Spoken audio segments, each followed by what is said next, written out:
आज कन्हैया गैया चराने दाऊ जी के बिना गए तो काली दह पर पहुंच गए, और काली दह पर जब खेलने लगे तो गोविंद की गायों ने जहरीला पानी पी लिया जो काली नांग के विष से विषाक्त हो गया था। इससे सब छटपटाने लगी। भगवान ने तुरंत गौ माता के सिर पर हाथ फेर करके उन्हें स्वस्थ किया, और काली नांग पर क्रुद्ध होकर के भगवान कदम के वृक्ष पर चढ़ गए। ब्रजवासी डर गए, ओरे कन्हैया गिर मत जाइयो भैया, काट लेगो काली नांग। भगवान बोले कोई मत घबराओ, मैं 1 मिनट में अवाली बात समझा के आऊं। और तुरंत भगवान ने छलांग मार दी। जैसे ही कूदे काली दह में हाहाकार मच गया ब्रजमंडल में। गोपी ग्वाल गाय बछड़े सब दौड़ पड़े काली दह की ओर। आबाल वृद्ध वनिता सर्वेंग पशु वृत्तय निर्जग मुर्गो कुलादीना कृष्ण दर्शन लालसा।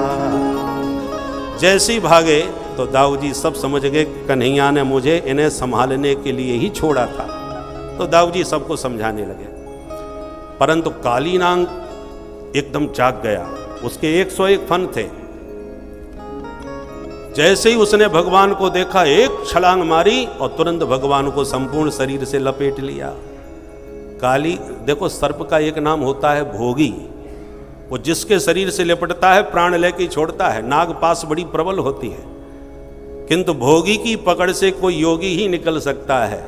पर हमारे गोविंद तो योगेश्वरेश्वर हैं, इसलिए भगवान ने तुरंत अपने शरीर को ढीला किया और एकदम छलांग मार के उसके फन पर जाके खड़े हो गए। और जिस फन पर भगवान खड़े होते हैं तो 101 फन थे इसके, दूसरे फनों से काटने का प्रयास करता है, फुसकार भरता है। तो भगवान ने ताता थैया करके तांडव नृत्य करना प्रारंभ कर दिया। देवताओं ने देखा तो दुंदुभियां बजाने लगे। सूरदास जी ने वर्णन किया है,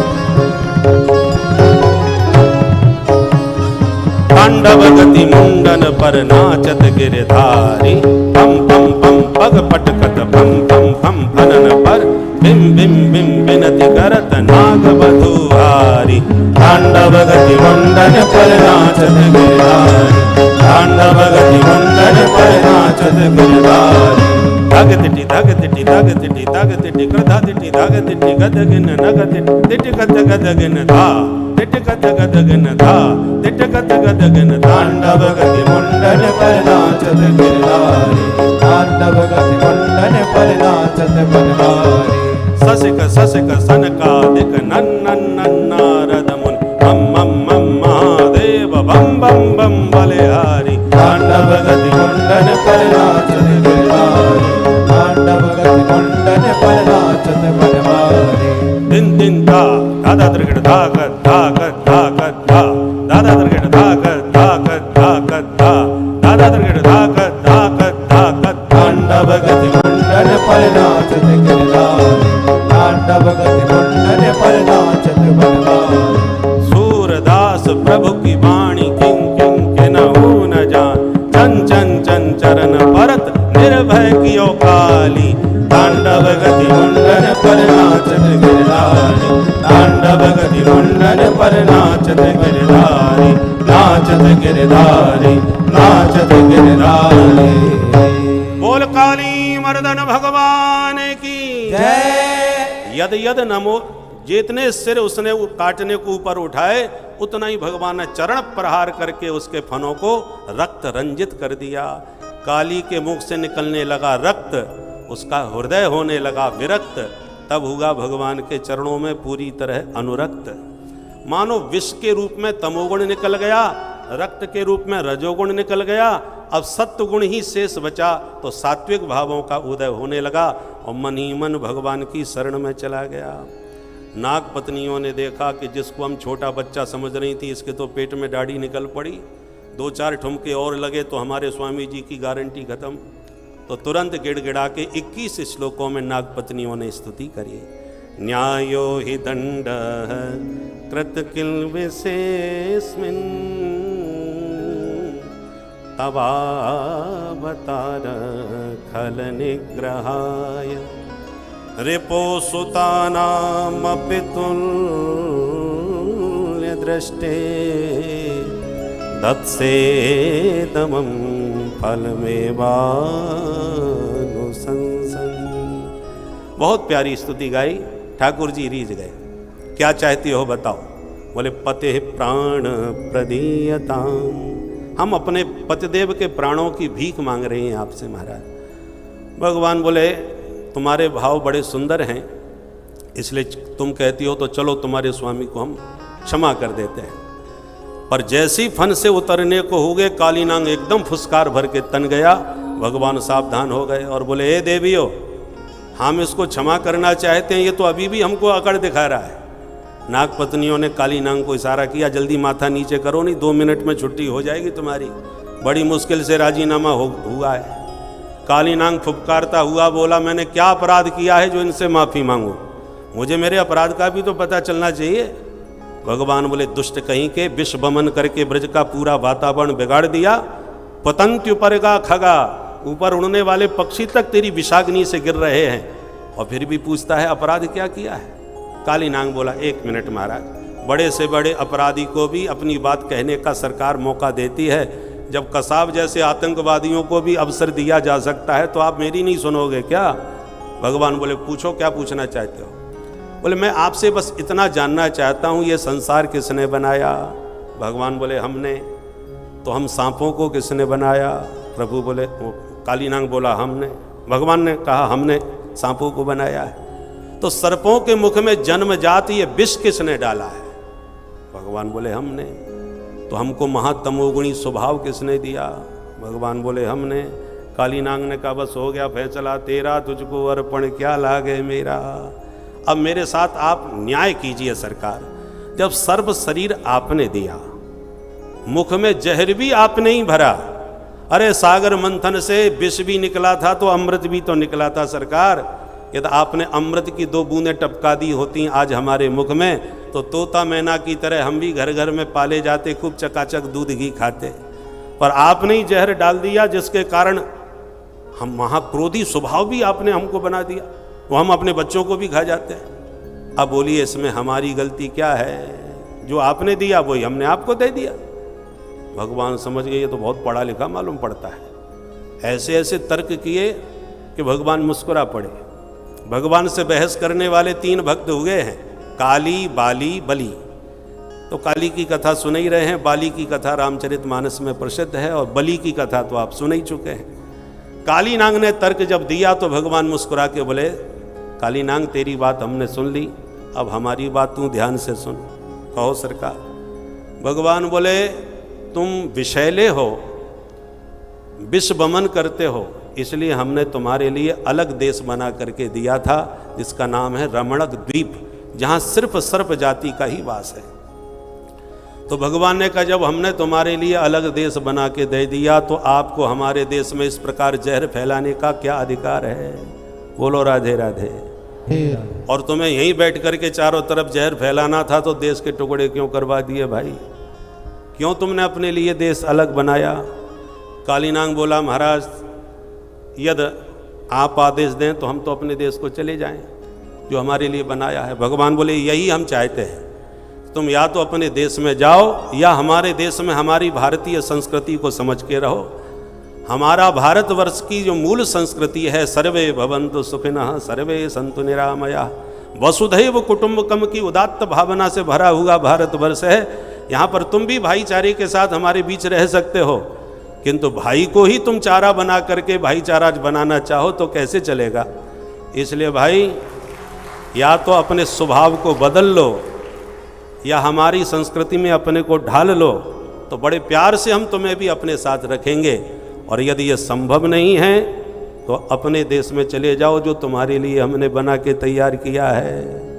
काली नांग हाथ जोड़ के बोला स्वभावो दुस्त्यजो नाथ, प्रभु क्षमा चाहता हूँ, व्यक्ति को अपना स्वभाव बदलना असंभव है, हम लोग स्वभाव नहीं बदल सकते। भगवान बोले क्या है तुम्हारा स्वभाव, जरा हमें भी बता दो। काली नांग बोला हमारा स्वभाव यह है सरकार कि जब हम अल्पसंख्यक होते हैं तो बिल में छुप के बड़ी शांति के साथ रह लेते हैं, पर हमको अपनी संख्या बढ़ाते देर नहीं लगती। जहाँ हम बहुमत में आते हैं, संख्या हमारी पर्याप्त हो जाती है, सोई हम फन फुसकारना चालू कर देते हैं, फिर अपने अलावा किसी को भी जीवित नहीं रहने देते, सबका डंस करके विष वमन करके सारे वातावरण को अपने जैसा बना लेते हैं। ये हमारी प्रकृति है और वो प्रकृति हमसे बदली नहीं जा सकती। भगवान बोले यदि आप स्वभाव नहीं बदल सकते तो अपने देश में जाके अपने भुजंगों में भर्ती हो जाओ, जितनी मर्जी आवे जहर फैलाओ, हमें तुमसे कोई शिकायत नहीं। परंतु यहाँ रह के यदि तुमने विष फैलाया तो याद रखना कालीनांग तुम भोगी हो तो हम भी योगी हैं। बोलो राधे राधे। काली की फनाली पर थिरकना हमको भली भांत आता है। यदि तुमने जहर फैलाने का प्रयास किया तो महाराज तुम्हारे बिल से खोद खोद करके बुलडोजर से तुम्हें बाहर निकालेंगे हम। इसलिए ये फन फैलाना बंद करो और भारत की संस्कृति में घुल मिल करके अपने स्वभाव को बदलने का प्रयास करो, नहीं तो अपने देश जाओ। कालीनांग बोला महाराज हमारे देश की हालत तो बहुत ही खतरनाक है इस समय, खाने के लाले पड़ रहे हैं, अपने देश जाके खाएंगे क्या हम? इसलिए अपने देश तो जा नहीं सकते, और गलती से हम चले भी जाएं तो सबसे खतरनाक आपका ये गरुड़ है। इससे क्या डर है? बोले महाराज हमारे देश का कोई नाग आकर के 2-4 लोगों को यहाँ डस के चला जाए तो तुम्हारा गरुड़ वहाँ जा कर के 4 की जगह 40 को अपना आहार बना जाता है। बड़ा खतरनाक है महाराज, कभी ऊपर से उड़ के पहुँच जाता है, कभी झाड़ियों में से छुप के पहुँच जाता है। ये कब किसको शिकार कर ले पता नहीं चलता। इसलिए हम अपने देश में नहीं जाने की स्थिति में हैं। भगवान बोले स्वभाव भी बदलना नहीं चाहते और देश भी जाना नहीं चाहते, ऐसे तो काम नहीं चलेगा। देखो हमारा गरुड़ सांपों का आहार करता है, किंतु किन सांपों का? जो आस्तीन के सांप होते हैं, जो रहते हमारे देश में हैं, खाते हमारे देश में, दूध घी यहाँ का पीते हैं और हमारे ही देश के पराभव पर पटाखे फोड़ने लग जाते हैं। इस प्रकार से हमारे देश के साथ जो गद्दारी करते हैं उन राष्ट्रद्रोही सांपों को, जो आस्तीन के सांप हैं, हमारा गरुड़ उनको खोद खोद करके बाहर निकालता है, जो कहीं नहीं छुप सकते। और यदि आप प्रेम के साथ रहो तो याद रखो कालीनांग, यदि तुम श्रद्धापूर्वक राष्ट्रभक्ति के साथ रहोगे इस देश में तो हम तुम्हें राष्ट्रपति बनाने को भी तैयार हैं, तुम्हारा स्वागत हृदय से करते हैं। परंतु यदि राष्ट्र की गतिविधि में कोई तुमने किसी प्रकार से राष्ट्रद्रोहिता का कार्य किया तो हमारा गरुड़ तुम्हें कभी छोड़ने वाला नहीं है, चाहे जान छुप जाना। कालीनांग बोला ठीक है तो हम अपने ही देश चले जाते हैं सरकार, परंतु इतना हमें आश्वासन मिल जाए कि गरुड़ से हमें कोई खतरा न रहे।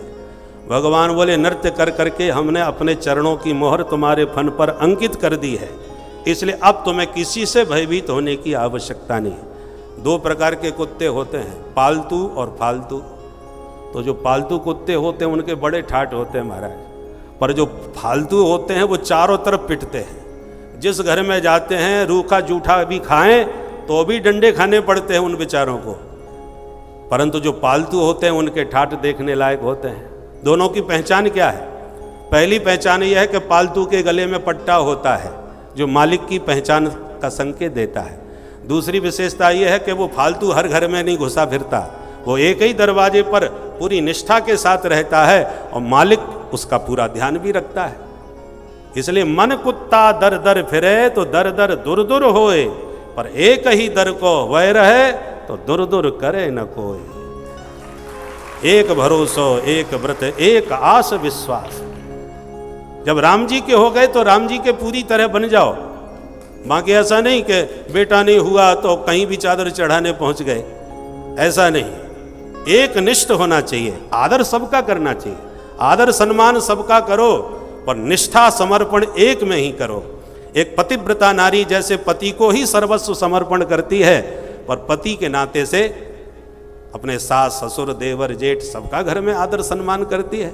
कितने तो ससुर होते हैं, सगा ससुर अलग, फिर चचिया ससुर, ककिया ससुर, फपुआ ससुर, मम्मी अब ससुर, कितने ससुर होते हैं। सबका यथा योग्य आदर सम्मान करके पति को पूर्ण समर्पण करती है। ऐसी इष्ट के प्रति पूर्ण समर्पण होना चाहिए, पर आदर सम्मान सबका करना चाहिए। सब जगह इधर फालतू भटकोगे तो फालतू कुत्तों की तरह पिटोगे। हमारे सनातन धर्म की जो पहचान है, आगे से कोई देखे तो कोई ऊर्ध्व पुण्य आदि की पहचान से पता चले कोई हिंदू आ रहा है, पीछे से कोई देखे तो सिखा आदि के द्वारा पता चला कि कोई जा रहा है। कुछ तो पहचान अपने जीवन में ऐसी होनी चाहिए जिससे जो भी, देखो पुलिस में कोई भर्ती होगा तो वर्दी से पता चल जाएगा कि पुलिस वाला है, कि डॉक्टर है, कि वकील है, सबकी एक पोशाक होती है। पर हम सनातनियों की भी पोशाक कुछ होना चाहिए कि नहीं। इस प्रकार से भगवान कहते हैं मेरे चरण चिन्ह तुम्हारे माथे पर अंकित हो गए हैं, अब तुम परम वैष्णव बन गए हो, इसलिए किसी से डरने की आवश्यकता नहीं, बस विष मुक्त हो करके शांति से यहाँ से अपने देश चले जाओ। तो प्रणाम करके कालीनांग सपरिवार अपने रमणक द्वीप को प्रस्थान कर गया। बोल काली मर्दन भगवान की।